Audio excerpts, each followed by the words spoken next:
The opinion expressed in this video are those of Collector's Confessions alone. They are not the opinion of YouTube or any of our affiliates. Enjoy. Okay, if you're watching this, chances are you're a collector like us. We are. And we've been collecting, both of us, for a really long time. Way longer than we'll admit on this video. Well, I could talk about it. My first comic book I got when I was 3 years old, before I could even read it. And comic books have been part of my life for as long as I can remember. Same here. And not just reading them, but collecting them, gathering them, getting together, accumulating. Talking about them. Big, big subject in my life. And I'm sure that whatever you collect, whether it's Blu-rays or it's Hot Wheels or it's toys or cars, action figures, cars, bicycles, guitars, comic books, any of this stuff, that you have been into this for a really long time. But have you ever stopped to wonder why? Why do you collect things? Why do we collect things? I have actually thought about this. Yeah, so and the reason why I think about this is because it's not only a thing that's personal to me. Mm-hmm. Many members of my family and my extended family collect things. Yeah, and we have talked about, as you know, in conversations at parties and stuff, why do we feel the need to collect? And not only to collect, but to complete. Yeah. Oh, the completest thing is a big part of it. Yeah. Well, I got to thinking along these lines recently while I was researching a subject for this channel, and I think I've come up with a couple of interesting answers. So this all started with me looking into a toy called the Mighty Men and Monster Maker set. It was released by Tomy in 1978, and what it was an art set. I'm positive some of you are familiar with this. You may have even had it. Let's look at it. Let's take a look at the commercial. You've all been staying up nights playing with this Mighty Men and Monster Maker kit. With this kit, your children can combine different chests, legs, and heads. They can color in scales, hair, or alligator skin. Very nice. They can make hundreds of monsters and heroes. Personally, I prefer the monsters.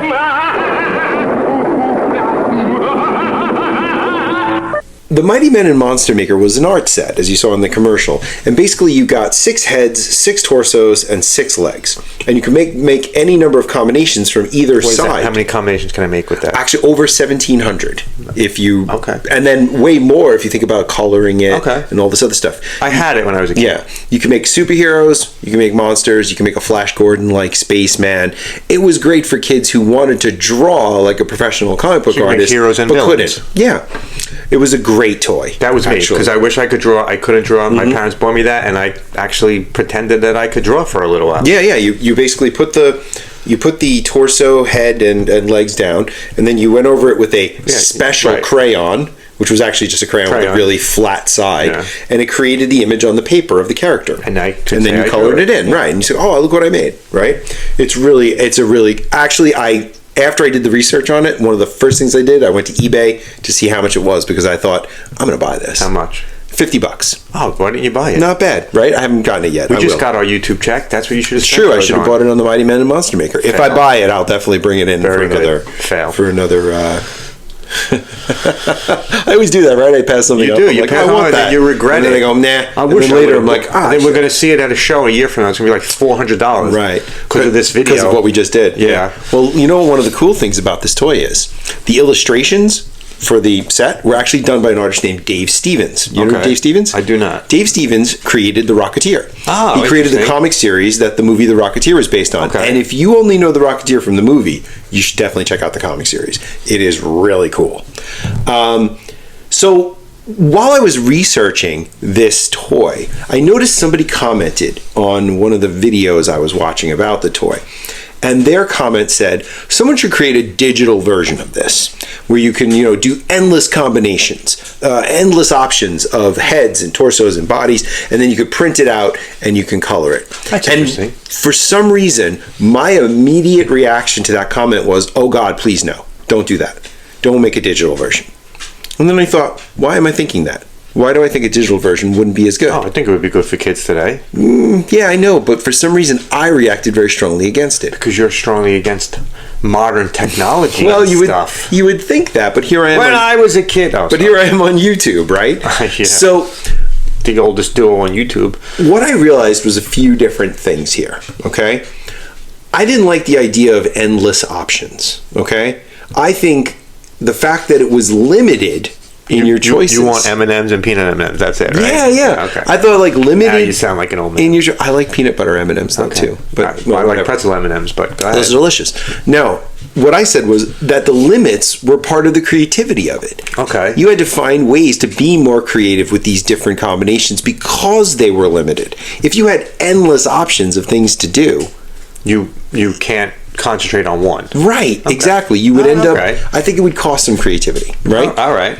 But then it also made me think about, well, why do we collect these things, right? I was thinking about the difference between digital and physical things. Now, there's a few reasons why people collect, in my opinion. The first and foremost, I think, is nostalgia. I think nostalgia is a 100%. huge driver of That's collecting. what this channel is based on. Right. And, there's a lot of people out there who say nostalgia is a bad thing. I don't necessarily think it's a bad thing. I think if you get caught up in nostalgia and it guides you a little too much, that could be a bad thing.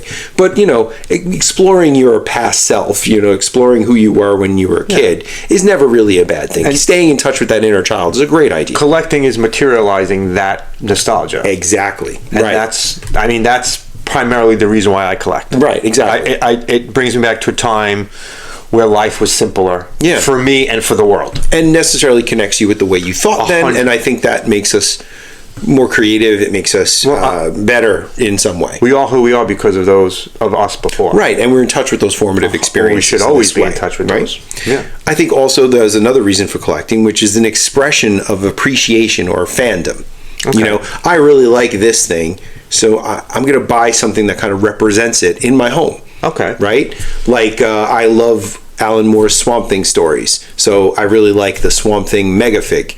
That you still haven't bought. That I still haven't bought. Yeah. From McFarlane. That you said you were going to still haven't got. Go ahead. Keep going. You really like to bring up the stuff I haven't done. Listen, because you always regret it. Well, anyway. And you just mentioned on another video how you would want it. And I did, right? I did. Go ahead. So I don't necessarily connect Swamp Thing to my childhood, but I really love the stories, and that would be like a physical representation of my love of that story, of those stories, right? That I could look at and be like, yeah, that's cool. But there are definitely things that we currently collect that 100% connect us to our childhood. Oh, yeah, absolutely. Star Wars, 100% is a connection to our childhood. Right.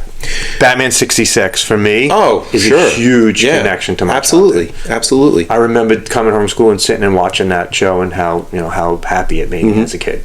And going back to that nostalgia for a minute, I absolutely love the idea of going back to something you loved when you were younger, rewatching it or rereading it, re-experiencing it in some way, and finding something absolutely brand new that you never noticed before. Because you're watching it differently. You're watching it through the eyes of a... I'm not watching through the eyes of a 7-year-old anymore. I'm watching through the eyes of a, and then you think, how many rewatching Batman 66, I watched that show and I think, man, this show is so much more clever than I thought. It really is. Like how smart the comedy was, that it was so very, very, like, pointed and just so well done. You just grow a better appreciation for Adam West. Adam West was he was amazing. Great. He was absolutely fantastic. Absolutely fantastic. Stuff that I would never notice as a kid. And my last reason brings me into direct contact with my dislike of them creating a digital version of the Mighty Men and Monster Maker toy.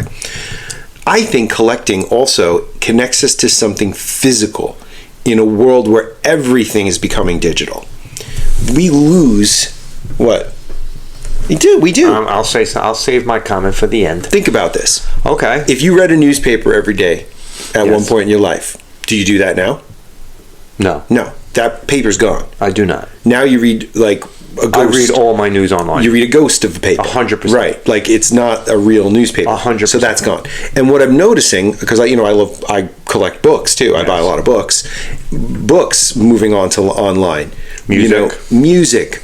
Remember buying records 100%. and being able to enjoy the album art? Going to Tower Records in the city and buying records. Why do people collect records nowadays when they don't have to? They could have every song that was ever recorded for very, very cheap on a single device. But they end up spending a lot of money for this out-of-date technology. Nostalgia. Why?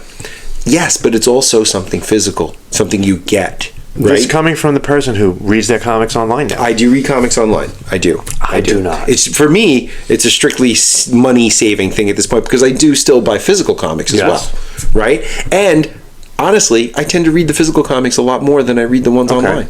I don't know why. I think I'm just more attracted to the physical. Me too. And I think in a world where everything is slowly becoming more and more digital, less and less substantial, collecting connects us back to physical things, where things we can hold, things we can look at and value. Right. I saw somebody was proposing the idea of collecting digital action figures. They would be like sort of NFT versions of these figures that you couldn't touch. They would be digital, and you could make a collection of them. That's frightening. Why would I want that? Exactly. You wouldn't want it. Because they did years ago. At points in my life, I'm a huge baseball card collector. And years ago, many, many, many years ago, it's not recent, Topps did a whole digital thing where you could buy cards digitally and you could trade them digitally and you could sell them digitally. And I actually bought some. I don't know how I can access them now, but they may be worth money. I have no idea how to get them now.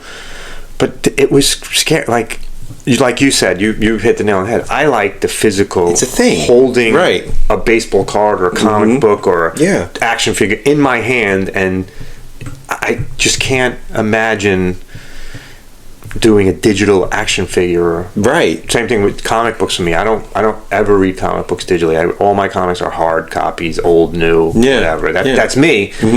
But what you're saying really reminds me of that scene in Back to the Future 2 where he goes into that store and it's kind of like a joke that there's like physical things. Like there's physical things. It's old, like you're a dinosaur by going in there and playing the video game. Right. At that point where he plays a video game, and you're, oh, that's a baby toy. It's just, we're there now. Yes. We're them now. Yeah. So I think in addition to the nostalgia, in addition to fandom, there's also that idea that it's kind of like a physical remedy for where everything is becoming more and more digital, because collecting, especially toy collecting, has vastly increased among adults. In the last couple decades. But that's now toys are being marketed more towards adults than to kids, because kids don't buy toys. If kids buy toys as much, they really don't. Not my kids did. I bought toys for my kids all the time. Right. So again, not everyone would feel this way. I know that there's probably plenty of people who would watch this and say, "Well, this is just the grumbling of two old men." And we are two old men who miss the past. And we do miss the past. Maybe it is. Maybe that's what this is. It definitely is. But we're collectors, and not everyone's going to agree with what we do and why we do it. Yeah, we collect like you collect. Right. But those of you out there watching this probably get what we're talking about. I would think most of you do, and some of you may not. Either way, comment on this one, because we definitely want to hear from you on this one. What do you think? Yeah. And by the way, I'm not saying that all digital things are bad, because here I am talking to you over a digital medium. And as we said, we do not read newspapers anymore. I haven't bought a newspaper in God knows how many years. And Brian reads his comic books online. So some of them, not all of them. We understand. See, every time you say I read them online, I get a sense that a large number of our audience members are sharpening pitchforks and lighting torches. I'm leading the charge. So, the best reason for any digital anything is a building of community, which is what we're doing right here, right now. And that's why we want to hear from you. Please comment, like, subscribe to us. Let us know what you think about this topic. Do you agree with my ideas here? Do you not agree with them? Would you like to talk about them more? Please let us know, because this is the kind of stuff that I personally like to talk about in relation to collecting too. So, reach out. Let us know what you think. I'd love to hear from you guys. We both would. Yeah. So until then, love what you collect. Collect what you love. We'll see you next time. Bye. Unless we get digitized too.